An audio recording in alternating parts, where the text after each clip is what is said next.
In this video, we're going to answer the question, how much does life insurance cost? There's a couple of different things to consider when it comes to the cost of life insurance, and we're even going to give you a bonus tip on why you might want to pay more for your life insurance. So stay tuned to the end. What is going on? My name is Mike and welcome to another video. If this is your first time here and you want the best financial education from someone who actually does this stuff for a living, start now by subscribing and clicking on the bell to make sure you don't miss out on anything. When it comes to the cost of life insurance, there's a couple of things that impact the cost that are immediately obvious. For instance, $1 million death benefit policy is going to cost more than a $500,000 death benefit policy. Additionally, it is based on how healthy of a policyholder you are. So if you are in elite physical condition, it's going to cost less to insure you as, let's say, a 30-year-old than a 30-year-old with several significant illnesses.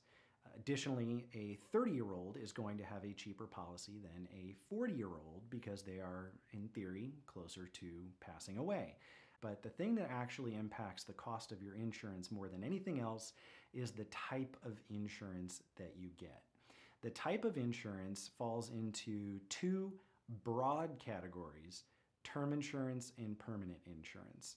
But of course, those categories are very broad, and there are a number of different specific kinds of insurance that you could get in between. This is where things start to get a little complex, and if you're anything like me, I'm a visual learner, so we're going to throw up some stuff on the screen here. This chart is simply the cost of insurance for a $1 million policy throughout the lifetime of an individual. As you can clearly see, the costs increased, and the closer you get to the expected date of passing away on average for all people, the more expensive that gets. And that makes sense because a life insurance company isn't going to take out a policy on somebody that they expect to die tomorrow. So as you climb up the cost curve, the expenses increase.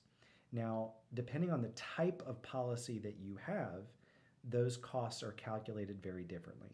So the first thing that we're going to take a look at is the cost of a policy, a term policy for a 45-year-old. The 45-year-old is going to pay the total amount of premiums for the duration of time that they hold that policy. So if it's a 10-year policy, it's simply the cost of insurance averaged out over the 10 years that they hold it. Or they can choose to do an increasing cost policy where they're literally following the cost of that curve. A permanent policy, on the other hand, is going to collect premiums well in excess of the cost of insurance for that year. And the reason is because the insurance company is going to invest those excess premiums on your behalf so that there is money available to pay for the premiums that get exorbitant in the later years of a policy.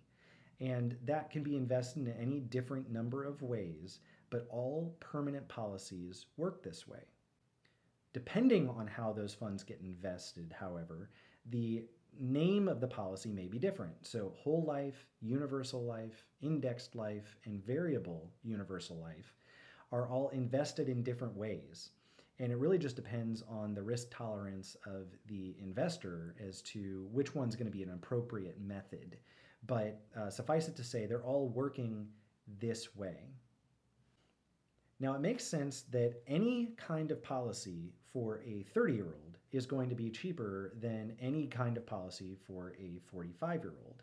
But the important point here is that with a permanent policy where the excess premiums are invested on your behalf, there's more time for the power of compounding to impact the excess premiums and grow them to pay increased premiums down the road.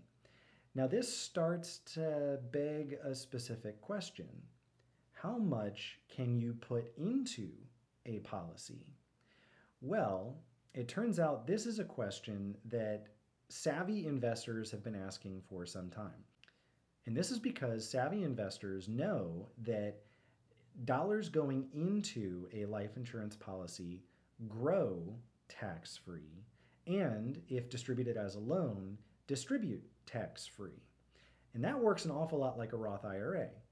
So if there are investors who have already fully contributed to a Roth IRA or maybe can't contribute because of income limits, life insurance becomes a pretty attractive investment opportunity. And many folks don't even know that that's out there. So how much is too much? Well, it turns out the IRS has given us a guideline. That guideline is called the MEC Limit. And that's to say if you have a $100,000 death benefit policy, you can't put $1 million in cash in there, right? That's an illegal tax shelter. So what the IRS is going to do is if you go beyond the MEC limit, they're going to categorize that as a modified endowment contract, and it simply changes the taxation of the dollars inside the policy. So if you're putting excess premiums in here for the purposes of investment, you want to get as close to that MEC limit as possible without going over so that you get the favorable tax treatment that the IRS allows for dollars going into a life insurance policy. But if you are buying this policy for insurance purposes, you want the highest possible death benefit that you can get for the lowest possible premium. So if it's insurance, lowest possible premium. If it's investment, you want the highest possible premium without going over the MEC limit. The reason that I go into this is because I have literally heard industry professionals tell clients that they should aim for the middle, and that's a terrible idea. They'll say things like you get the best of both worlds, or you're using it for many different things. It's a Swiss Army knife. Not true. You get a watered down version of both insurance and investments. If it's an insurance purpose that you've taken out the policy for, lowest premium, highest death benefit. If it's investment purposes, you want the absolute closest to the MEC limit that you can get without going over.